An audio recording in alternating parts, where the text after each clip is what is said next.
Hey guys, welcome back to Frequently Asked Questions, and in today's video, I'm going to be showing you how to remove your credit card from Doordash. So first things first, guys, what you want to do is you want to open up the Doordash app, of course. So once you open up the app, what's going to happen, guys, you want to come here and click on the account icon, okay?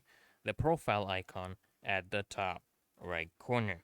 So what you're going to be doing, guys, now, if you want to, remove your credit card, you come here and click on payments, okay? Click on payments, and then here you're gonna find, you know, a list of your saved payment options, okay? So what you want to do is you want to click on, under add payment method, you want to click on credit slash debit card. Click on that, and then you're going to see your different saved payment methods. So what you want to do is click on any payment method that you want to remove. So for example, let's click on this MasterCard one, and then you'll see this option right here that says delete. So what you want to do is you want to swipe left on the card that you actually want to delete, and basically that is going, a red delete option will now appear.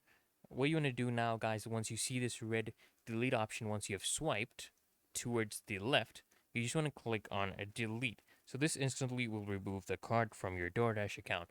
So it's literally that easy and simple, guys. So I hope this video helped you out. And if it did, guys, consider smashing that like button as well as subscribing to Frequently Asked Questions. And I'll see you guys in the next one.